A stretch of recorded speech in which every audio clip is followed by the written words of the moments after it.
It's Sunday morning on CBS, and here again is Jane Pauley. He's one of our best-selling recording artists, and Ed Sheeran's newest album, like much of his work, is very much a reflection of recent times, which for him have been filled with no small measure of controversy. Seth Doane talks with Ed Sheeran for the record.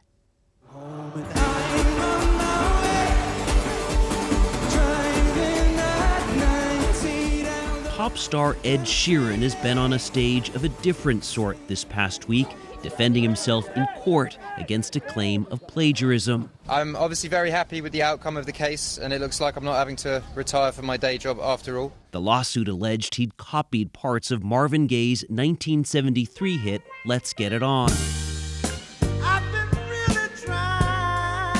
With his Grammy-winning song, Thinking Out Loud. Baby, my heart could still fall like hard at 23. How is that as an artist, as a creator? I just think it comes with the territory. Glenn's getting nervous now, but it's 4 chords that get used in pop songs. Glenn, honestly, it's fine. Glenn is just off camera here. It's always really sweet here. When we spoke with Sheeran before the trial near his home in England, his reps did not want him talking about the case. There's like 4 chords that get used in pop songs. And if you just think mathematically, the likelihood of this song having the same chords as this song, there's multiple songs. It's all the same 4 chords. Some of them are like A, B, C. Dude, I'm a musician. I can speak about this. You are going to get this with every single pop song from now on, unless it just stops, which I don't think it does, because it's a big money business to take things to court. But like, you can only get caught out if you've done something wrong, and I have not done something wrong. I used 4 chords that are very common chords to use. Are you cool?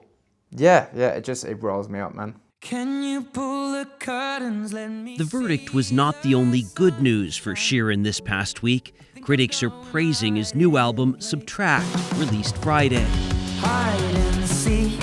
Interestingly, it was not the record the 32-year-old was planning to release. And I had to kind of get my head round scrapping 10 years of work to replace it with like a month's worth of work. Explain that. You've written all of these songs, you've planned for a totally different album, and then life happens and you change course? Pretty much, yeah. He chronicles the process in a new docu-series on Disney+. For Ed, if something really intense happens to him, he will go and write songs. I'm gonna have to remember the words now. My wife had gone in for a checkup and they found a tumour in her, and she was 6 months pregnant. And I then wrote a bunch of songs about that. Now in the waiting room, emotions running wild. Worried about my lover and I'm worried about a child. Then about a week later, my best friend died, and so I then wrote a bunch of songs about that. Every song reminds me you're gone, and I feel the lump form in my throat. 'Cause I'm here alone, just dancing with my eyes closed. At the same time, he was in the middle of an earlier copyright case, which he also won. And then I went into this like really public, high-profile court case where you're being sort of shouted at every day and called a liar and a thief and stuff. So I'd written about, you know, the fear or depression or anxiety or all of these things that had been encapsulated in that time were what the songs ended up being about. They say that all scars will heal, but I know maybe I won't. The result is a stripped-down return to Ed Sheeran's singer-songwriter roots. Feel the wind's harsh refrain, like the clouds grip my face, saying it's alright to run. It's a departure from the string of polished pop hits that have made him one of the world's best-selling music artists.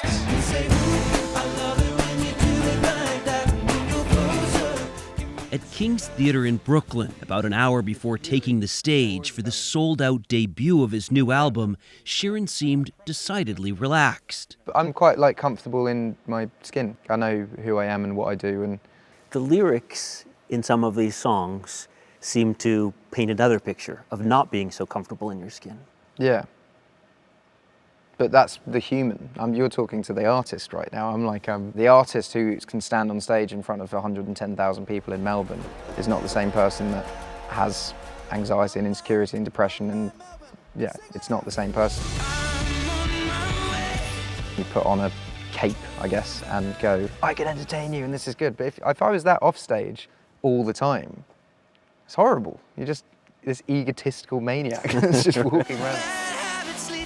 The British musician has been selling out stadiums on his Mathematics tour, which just started in the US. I had a bad week.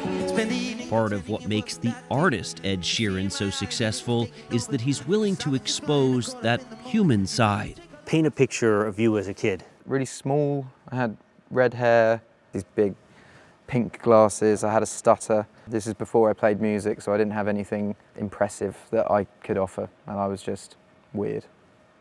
Yeah. Do you think of that kid, you? All the time, yeah. I find it bonkers. Sheeran says he's never looked the part. You know, I've always been, I keep my weight in check now because I do a lot of exercise, but I've just always been a fat bloke. Well, you're not fat. Well, I know, because I keep it in check. I did like an hour and a half worth of exercise this morning, you know, and I'll be on stage for another 2 hours today. Like I watch what I eat and I exercise a lot, and I try to not binge as much. He's open about that struggle to a point. I just don't want to turn into like the poster boy for it, you know. I think what is important about speaking about it is letting people know that it is not a problem that is just for one gender. By it, you're talking about bulimia. Yeah. Everything's falling apart when love is real. Showing that kind of vulnerability can require a level of confidence that's apparent when Sheeran takes the stage.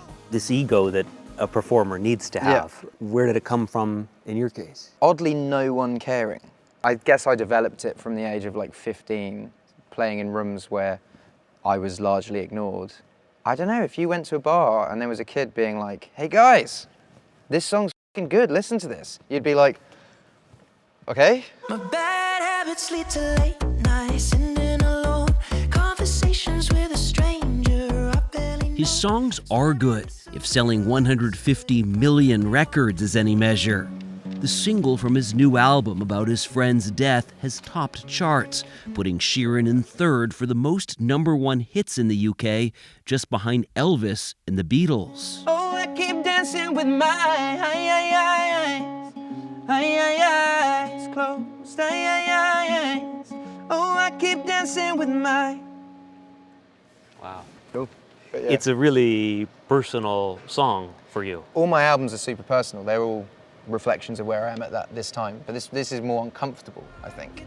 Sheeran refers to this uncomfortable period lyrically as the end of youth. I've been lost since the teens, but pretend it's all alright. All my ups led to falls that led to trying to end my life. Just a boy at the start. Is that autobiographical? Totally, yeah, totally. But then this is like uncomfortable talking about these things on interviews, because you don't necessarily want the whole world to know everything that is going on in your mind the entire time. But then if you write songs about things and you're then releasing the songs, you should be giving context to them. Music helps him process, and here at home on the English coast, he finds perspective. How much do you care about what's written, what's said about your work, about an album? I mean, I used to care a lot. Because I spent my whole life trying to become successful, but you're not always going to be everything to everyone. Like, I've never really been like a critical darling, but I don't know. I think it's more challenging to write pop music than any other kind of music. When I saw you in that dress, looking so beautiful. Critics' minds may change, but Sheeran is unwavering when it comes to the value of a good pop song. Songwriting doesn't always have to be like introspective and emotional. Like, sometimes songwriting can just be fun. Like, Shape of You is just a fun song. No one listens to Shape of You and thinks deep and hard about their life. They just go, oh, I quite like that song, I quite like dancing to it. I'm in love with your body, every day discovering something brand new. I'm in love with the shape of